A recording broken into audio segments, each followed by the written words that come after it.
Shalom.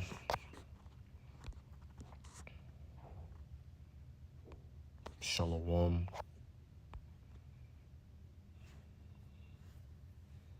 I want to begin the lesson off by giving all praise, honor, and glory to Yahweh Bahasham, Yahweh Shai Bahasham, Rahaha Korash. Double blessing and honor to the apostles and elders of Great Millstone who taught me this truth through the spirit and the power of Yahweh Bahasham, Yahweh Shai. Back with another lesson through the spirit.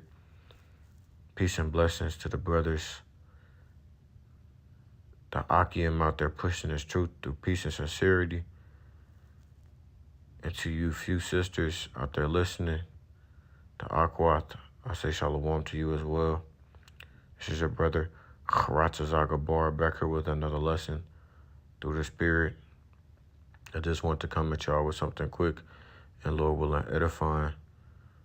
I'm doing this lesson late. I've had a lot of stuff going on today. It's been a long day, but nonetheless, I'm able to bring out the truth again and do a lesson to water Yahweh B'Hashem Yahushua for that. But this is just going to be a lesson concerning a talk that I was having with some students today at my school when I was in my building playing a card game. Nonetheless, though, Lord willing, this lesson is edifying those out there listening and watching. Lord willing, those out there listening and watching can learn something from it. And with that being said, without further ado, I'm going to go ahead and get into it. I'm going to go ahead and start the lesson off by getting the book of chapter. The book of Matthew, the book of chapter, Salakia. 1 Timothy chapter 5 and verse 6, it reads, "But she that liveth in pleasure is dead while she liveth." Right? So, I'm going to get that in the NLT. It says, "But the widow who lives only for pleasure is spiritually dead, even while she lives." This can be said for modern day women as a whole, that a lot of these women are spiritually dead. They have no type of shame, respect for themselves, which is what I'm going to go into in this lesson.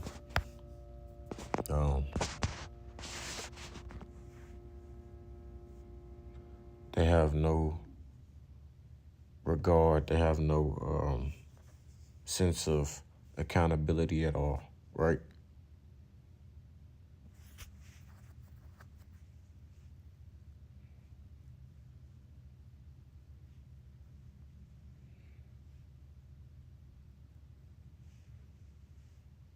Busybodies. But nonetheless, though, man, this all started with me saying, what did I say? Oh, yeah, so it was 2 women downstairs and 4 guys, including myself. No, 5 guys, including myself. We were playing a card game. They was just standing. They was kind of just sitting off to the side. 4 of us on the table with another dude just watching. They talked about a whole bunch of things, right? Asking dumb questions. I had to tell myself at one point, don't get involved in vain babblings with these niggas. Basically asking dumb questions like, if your woman cheated on you, would you cheat back? Or stuff like that. Or would you, another question she asked was, the lady was sitting by me, by the way. If you were messing with a woman, like if you were sleeping with her, and you found out she was sleeping with another man, would you become friends with the dude? Right? That was like another question that she asked. And then it came to a point where we were talking about the conversation and like talking about different stuff around that type of stuff. And the guy sitting across from me, my teammate in the spades game, he's talking about how this is probably earlier in the conversation, how a lot of these women out here don't want men. They're going to be single mothers and stuff like that, baby mamas and shit. And she said, number one, she said at one point, or he was talking about how it's not okay for men to cheat, or he said it's okay for men to cheat and stuff like that, which we know what the circumstances is concerning that. Cheating isn't real. You just have adultery. Another dude also said, he talked about how, my bad, 6 dudes ended up coming down there, but he talked about how adultery, which really is cheating. He said cheating should be punishable by death. And I said, yeah, concerning women. I didn't go into adultery and stuff like that, but I said concerning women, yes, it should be. Which we know that even whoredom at one point in time was a capital offense.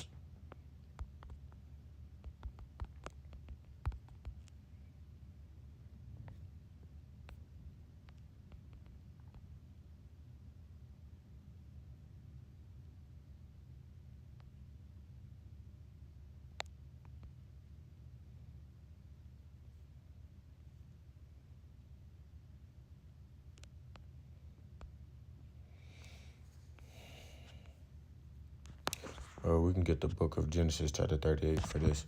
But she also said, like, concerning the cheating, he said you shouldn't get mad at a woman or you shouldn't get mad at a man for doing that. And she was like, this girl is just completely like, these women, man, and these are freshmen we're talking about, so she's around 18 probably, maybe 19. It could be even 17, but between the ages of 17 and 19, these women, their mindset is it's terrible, man. Even the women that are around my age, it's just completely gone. And the whole saying she would cheat back and all this other stuff, her nigga cheated. Like I said to her, I said, who is that hurting? You or the nigga? Because at the end of the day, women who have higher body counts in society as a whole, even in this society, are, I guess not anymore, but frowned upon. It's not seen as a good thing, right? Because in the end, women are really supposed to only have one mate, unless they become a widow when their husband dies. They're really only supposed to have one man.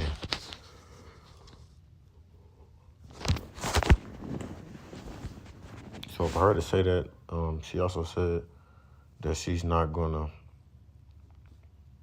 Well, let me just go ahead and get this, man, before I say what she said concerning the cheating and stuff. The book of Genesis.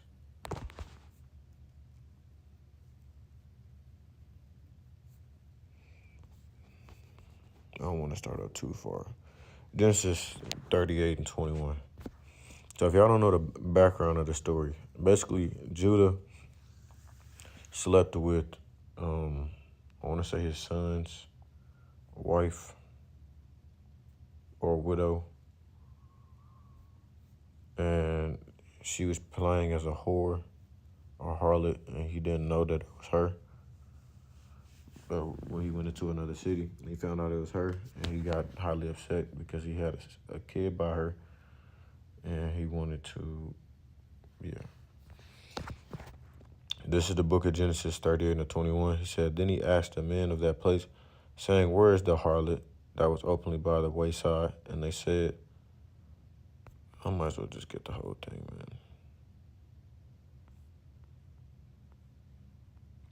It's like Genesis 38 and 13. And it was told Tamar, saying, behold, thy father-in-law goeth up to Timnath to shear his sheep, which is talking about Judah. And she put her widow's garments off from her and covered her with a veil and wrapped herself and sat in an open place, which is by the way of Timnath. For she saw that Shelah was grown and she was not given unto him to wife.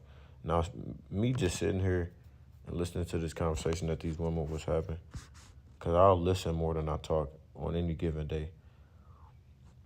It's just sad to see the state that our women are in, truly, because they are portraying themselves or want to be harlots likened unto the heathen nations, or likened unto the concubines, as if they're not the ones that have the blessing to be wives.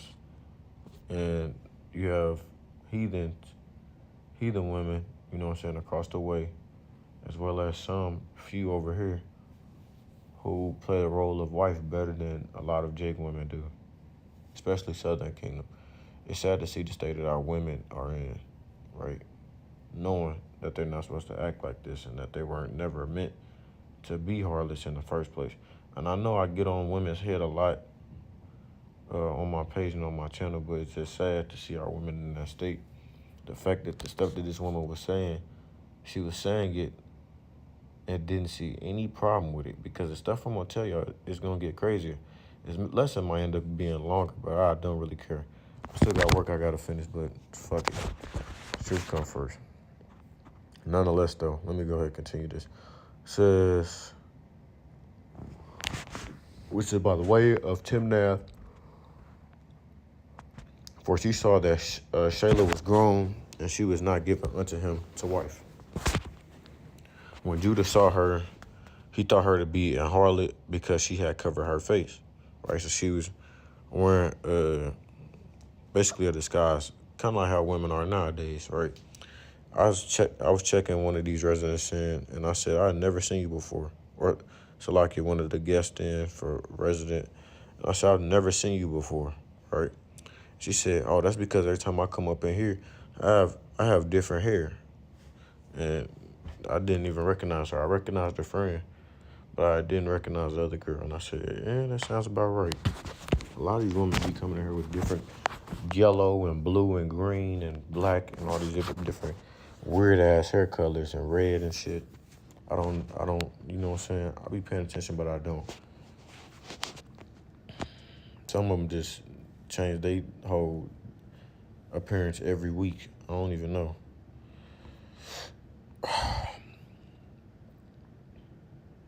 Verse 16, and he turned unto her by the way and said, go to, I pray thee, let me come in unto thee, meaning let me sleep with you.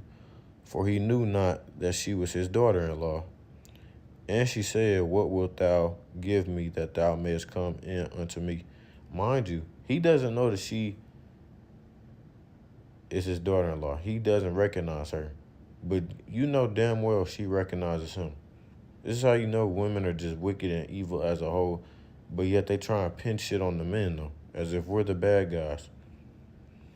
It says, and he said, I will send thee a kid from the flock. And she said, wilt thou give me a pledge until thou send it, making a promise. And he said, what pledge shall I give thee?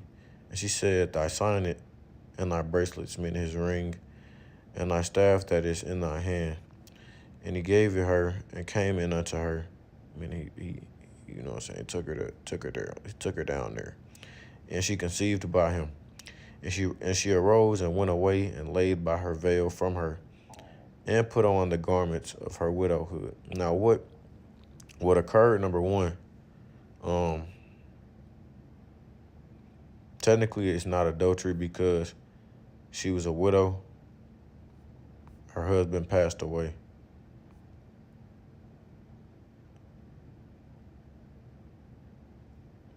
But what occurred was, this is in the scriptures, man. I was just reading this in the book of Leviticus chapter 18.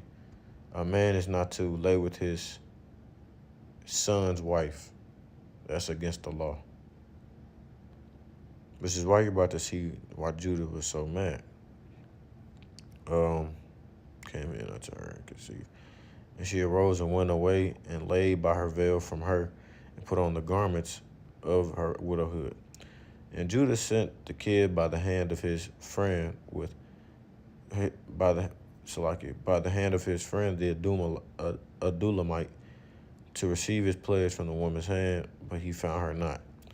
Then he asked the men of that place, saying, where is the harlot that was openly by the wayside? And they said, there was no harlot in this place. So where is the hoe that was standing on the corner? And he returned to Judah and said, I cannot find her. And also the men of the place said that there was no harlot in this place. And Judah said, let her take it to her. lest we be shamed. Behold, I sent this kid, and thou hast not found her. Here's my point. I know it took me a minute, but this is my point. And it came to pass about 3 months after that it was told Judah, saying, Tamar, thy daughter-in-law, hath played the harlot. And also, behold, she is with child by whoredom. And Judah said, Bring her forth and let her be burnt. Now, even then, I want to say Tamar was an Israelite, and Israelite women aren't supposed to be whores either, so that's another law violation, right? Yeah, she, widow of the son of Judah, fiance of Shelah, another son of Judah, which was brother, wife of Judah, and mother of Pharez and Zerah.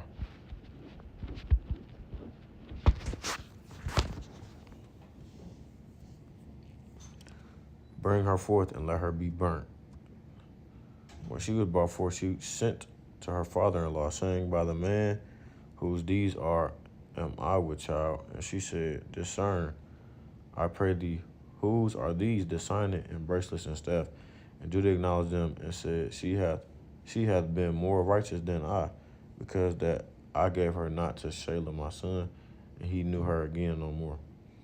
And it came to pass in the time of her travail that behold, twins were in her womb.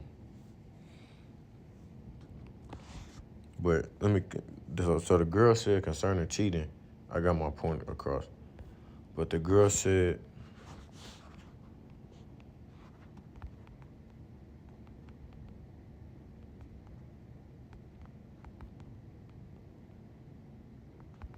concerning cheating,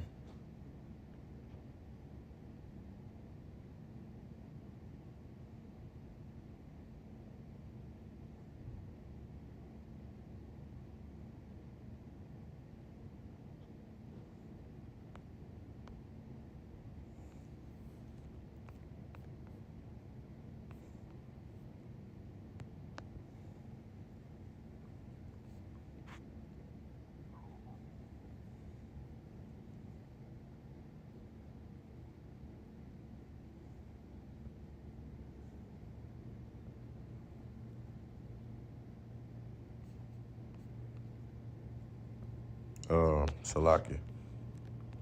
She said concerning cheating, she said, if my man, if she said I'm not gonna fuck my man, nobody finna fuck their man all the time, right? Because women love to withhold sex from their man, which is also against the scriptures. But I'm gonna go ahead and get this, man.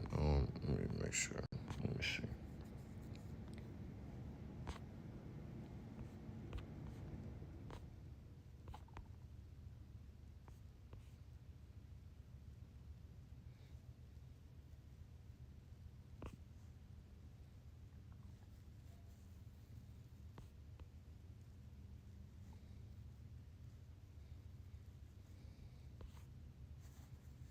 A lot of these women have this mindset.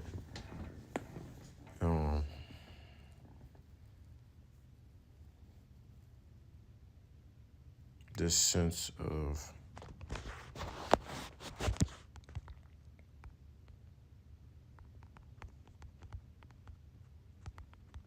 the women that they listen to.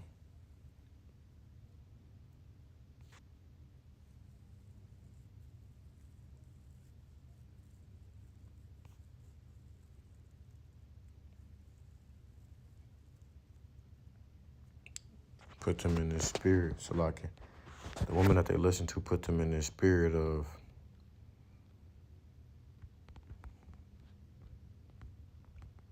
having a hot girl summer and twerking on cars and all this other stuff. I'm trying to find that scripture lucky there.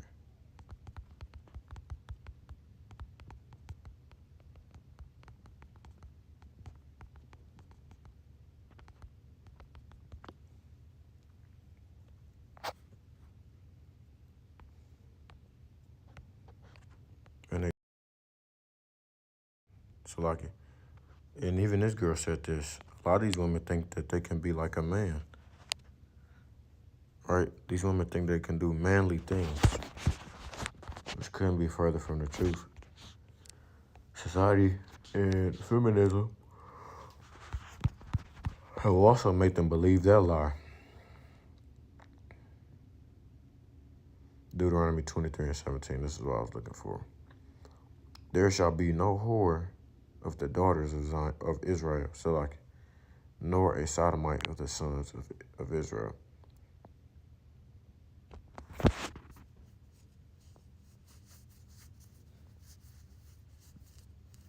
And the Lord sent us, the Lord gave us these instructions. He sent us these instructions to separate us from the heathens. Once again, he didn't just tell us these things just because. No, he gave us these laws, statutes, and commandments, these ways of life as a means to keep us separate and keep us above the heathen. But our people, they're circumcised in mind, as the scriptures read. They want to be like the heathen in mindset and tradition and the way they do things as a whole.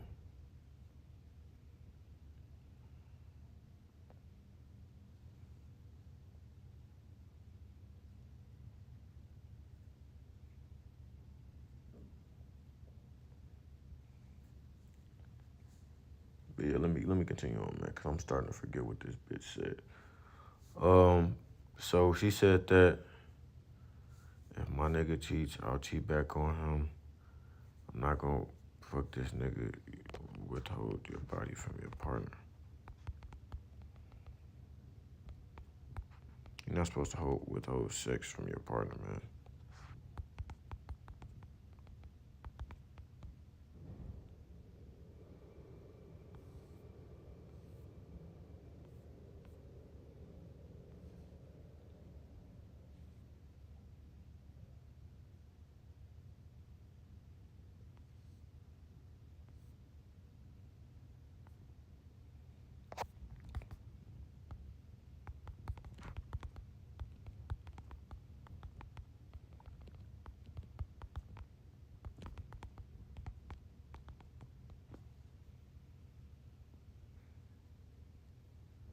I knew it was 1 Corinthians 7. So, you're not supposed to withhold sex from your partner, man. A lot of women do that as well. Then they wonder why men go out and get pussy on the side. The book of 1 Corinthians 7:1. Now concerning the things thereof ye wrote unto me, it is good for a man not to touch a woman. Nevertheless, to avoid fornication, let every man have his own wife. Let every woman have her own husband, right? And people will read that and think, oh, that means you're only able to have one wife, and you're only able to have one husband. Which women are only supposed to have one husband, that's correct. But that doesn't mean that you can have more than one woman, right? It says, now regarding the questions you asked in your letter, yes, it is good to abstain from sexual relations. And the reason why the Apostle Paul says that is because of the troubles that come with dealing with women in the flesh. It says, but because there is so much sexual immorality, each man should have his own wife, and each woman should have her own husband.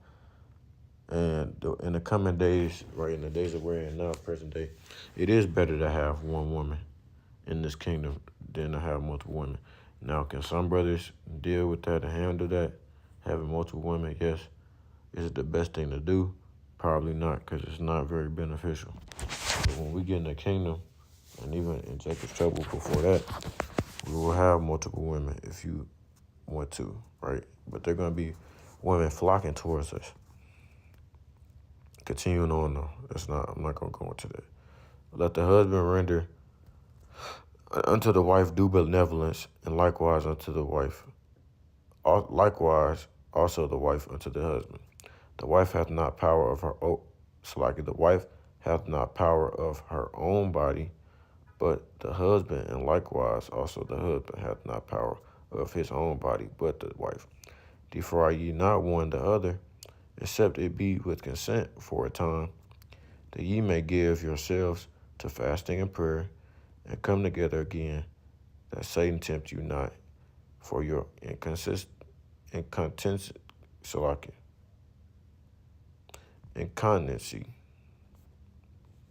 Now I'm going to read this in NLT and move on. The third verse. The husband should fulfill his wife's sexual needs, and the wife should fulfill her husband's needs. The wife gives authority over her body to her husband, and the husband gives authority over his body to his wife. Do not deprive each other of sexual relations, unless you both agree to refrain from sexual intimacy for a limited time, so you can give yourselves more completely to prayer. Afterward, you should come together again, so that Satan won't be able to tempt you because of your lack of self-control.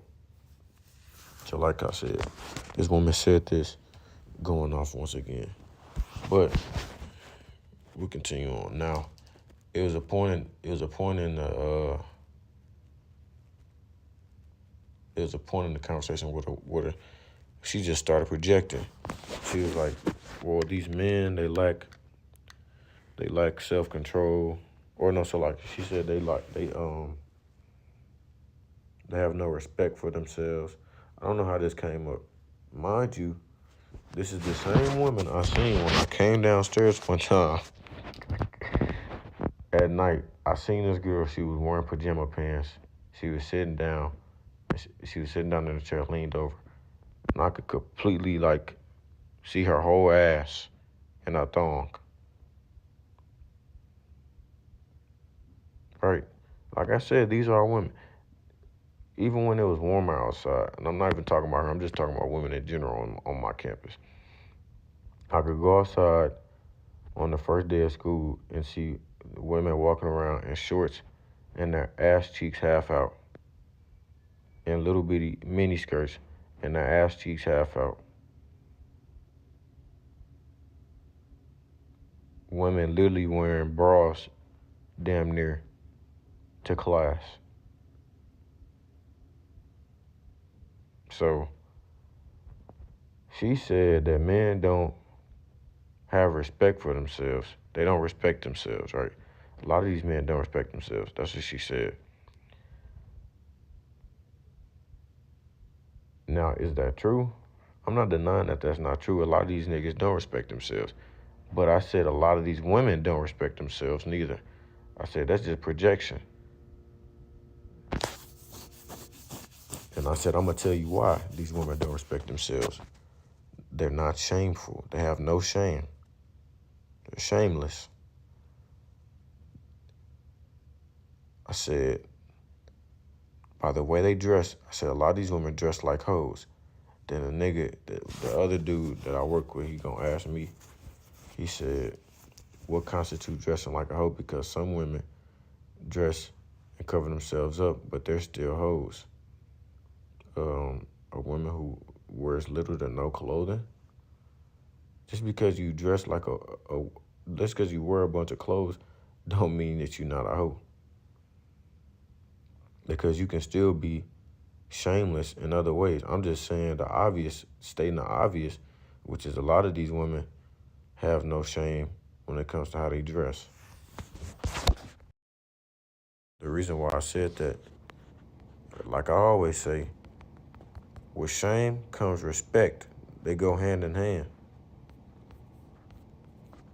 And if you don't have a sense of shame, you don't respect yourself. For women to cover themselves up and wear modest apparel, that's showing that they have a sense of shame, which means they have a sense of respect for themselves. The woman I was talking to, she had haughty eyes, wonton eyes, right? The whoredom of a woman may be known in her eyelids, long-ass eyelashes, things of that nature. She was one of them. I already knew who I was dealing with. She wears skimpy clothes, things of that nature. So, no, they don't have a sense of shame or respect for themselves. The book of 1 Timothy chapter 2 and verse 9. In like manner also, that women adorn themselves in modest apparel with shamefacedness and sobriety, not with broidered hair or gold or pearls or costly array. Now let's go into the definition of shamefacedness. We can go to the modest. Well-arranged, seemly, modest. Orderly, decorous, of good behavior, modest. Self-effacing, moderate, self-deprecating, humble, unpretentious, unassuming, unpresuming, low-key, free from vanity, keeping one's light under a bushel, shy, bashful, self-conscious, diffident, timid, reserved. None of these women dress like that. Retiring, media shy, reticent, quiet, coy, embarrassed, shamefaced, blushing, fearful, meek, docile, mild, apologetic. A lot of these women are going to be fearful by the way they dress. They're going to be girding themselves up with sackcloth very soon. And that woman said, it doesn't matter how you dress. She said that shit today. She said, oh, it doesn't matter how you dress. That doesn't really matter. It doesn't matter how you dress. Oh, okay. Like me and the brother say. Like the brother and I say. But will she wear that in Jacob's trouble, though? It doesn't matter now, right? To these women, it doesn't matter now. Until you out here in these streets. And you don't have nobody to call and to help you. It doesn't matter.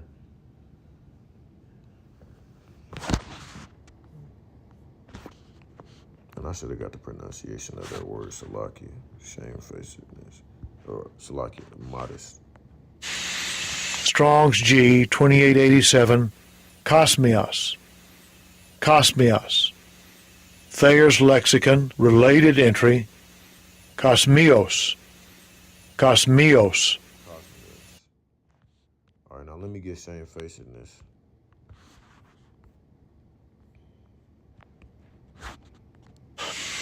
Strong's G 127, Eidos.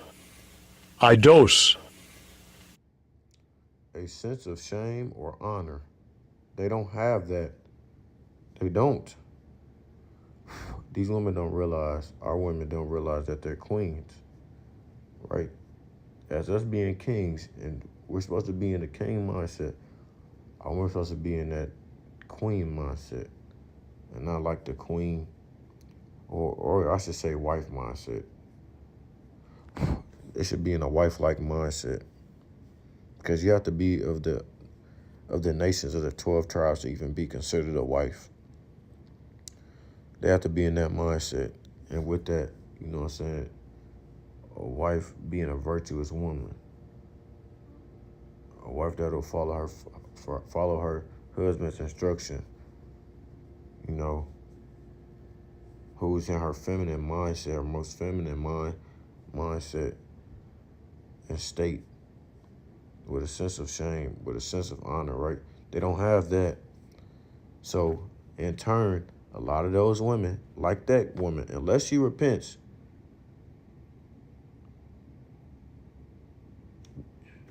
you're going to be cooked, man. You're going to be cooked. You're going to be cooked, baby. It's going to be bad for you. And do you think I claimed her? Do you think I'm going to help her? Stop playing me, yo. Modesty, bashfulness, reverence, regard for others. I don't think people understand. These women don't understand. When you go outside with your ass cheeks hanging out, with your titties hanging out, with your goods hanging out, with your pussy cutting through, that's not a regard for others. That can be seen as sexual indecency to other people, right? Or even harassment in some cases. They be in their own world, man. They think about themselves, or they think about the attention they could get. That's why I say no type of, what is this next word? I don't know. I might be blind. Respect. So like I told her, these women don't have no type of respect for themselves. They don't have a sense of shame or shamefacedness about themselves at all. Through the idea of a downcast eyes, bashfulness towards men, modesty, or towards God, all reverence shamefacedness. Let's continue on. It says, and I want women to be modest in their appearance. They should wear decent and appropriate clothing and not draw attention to themselves by the way they fix their hair or by wearing gold or pearls or expensive clothes. When these women go out here and they wear certain things, right, even leggings, women aren't supposed to wear pants, right? Because pants are an article of clothing that pertain to men. She said, what do you want? You want a woman that's in a hijab? I'll date a woman that's in a hijab. At least she got some damn clothes on. Them women that be wearing them skirts and all you can see is their eyes. I'll take one of them over you damn chaos goblins, as Elder Apostle Tahar would say.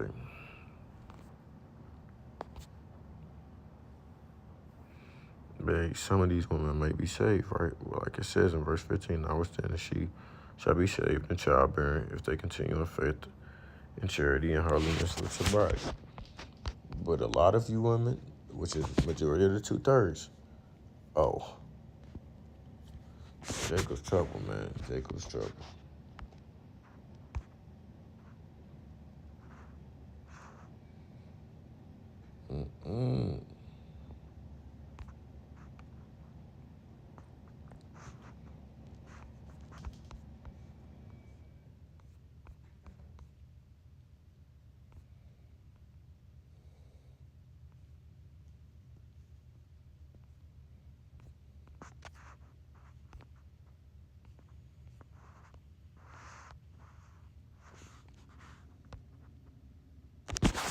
She said that women, yeah. And the nigga was acting like he was surprised.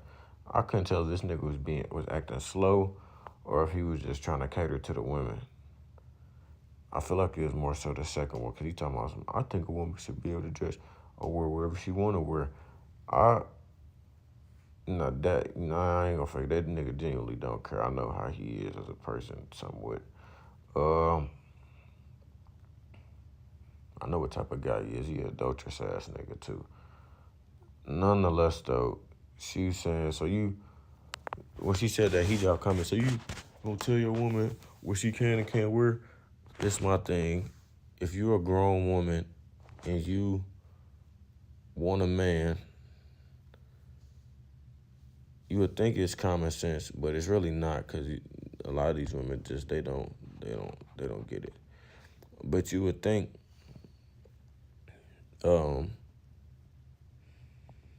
they would dress a certain way in order to attract a man, if they want an actual man and a husband. So I'm not going out and looking for no woman that's wearing half clothes and trying to take her serious. Like, I shouldn't have to tell you what to wear and what not to wear now. I might mention something like, all right, okay, now you tripping, but I shouldn't have to do all that.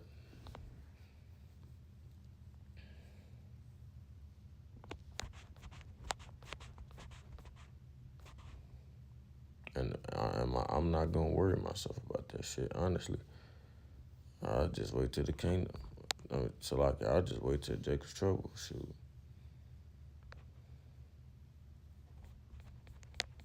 Let me get verse 26. Right.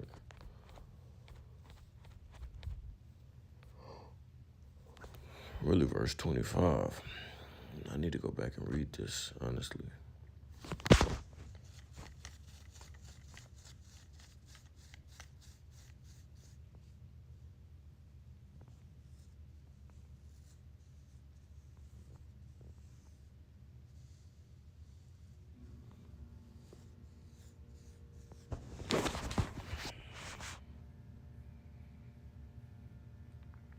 Ecclesiastes 26:9. And you know, when you have this wisdom, this knowledge, and understanding the water Yahweh Shem Yahushua, it makes it a little bit easier for you than the average man to be able to pick and choose women and even situations in real life. Cause it's very easy to I don't want to say it's very easy, but it's easier to tell what women just to mess with and what women to stay away from, and how to fill them out and stuff like that. It says the whoredom of a woman, Ecclesiastes 26:9. The whoredom of a woman may be known in her haughty looks and eyelids. Like I said, this girl. I don't understand why women do that, man. Big ass eyelashes. Nobody said that shit was cute. I seen a girl today that I thought previously looked good. She had a whole head of pink hair in her head. I said, oh my gosh. I didn't even want to say nothing to the bitch. Like, I don't understand what possessed our women to do this. You got blue hair in your head, green hair in your head. Who told you this look good? You not even doing this for men. No nigga think that shit look good. Oh my gosh. It says, if thy daughter be shameless, keep her in straightly, lest she abuse herself through overmuch liberty. Because you got to realize, man, women are the weaker vessel. They bound to go off easier than us, and they're easily influenced. That's why you have a lot of these women out here acting the way they act now. And then on top of that, once again, the whoredom kick in. You done slept with all these other niggas, and now these women is messed up in the head. Watch over an impudent eye, and marvel not she trespass against thee. Like I said, she said, what you would do? Are you going to cheat back? Why would I cheat back? I'm just going to lead a woman. Be like, shoot, like, it is what it is, and go on to the next. Whether that's going to give me some more from somebody else, or just go ahead and chilling for that little time period. It is what it is. Verse 12, she will open her mouth as a thirsty traveler when he have found a fountain, and drink of every water near her by every hedge, will she sit down and open her quiver against every arrow. Like she gonna spread her legs for anybody. A shameless woman shall be counted as a dog. So in turn, the woman I was talking to was a bitch. I could refer to her as a bitch, but like the scriptures say, be wise as a serpent and harmless as a dove. But she that is shamefaced will fear the Lord. So she clearly don't fear the Lord. She don't know the Lord.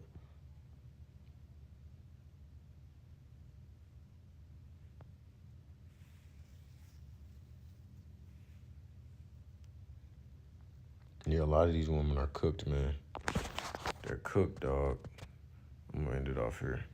Isaiah 32:9. Rise up, ye women that are at ease. Hear my voices, ye careless daughters. Give ear unto my speech. Many days and years shall ye be troubled. We've been sounding that alarm. Ye careless women, for the vintage shall fail. The gathering shall not come. Tremble, ye women that are at ease. Be troubled, ye careless ones. Strip you and make you bare, and gird sackcloth upon your loins. Yeah, that's the reason why a lot of you women, Jake women, especially Southern Kingdom, are suffering from them curses in Isaiah 3. So, Lord, this lesson was edifying to those out there listening and watching. I'm going to close it off there. Call Lawyer Hawaba Hashem Yahushua Hashem Kodash. Double blessing and honor to the apostles and elders of Great Millstone who taught me this truth through the spirit and the power of Yahweh Hashem Yahushua. And until next time, I say Shalom, Israel, Shalom. And as always, we're one day close to the kingdom, man. Keep pushing, keep pushing, keep pushing. Shalom, Israel.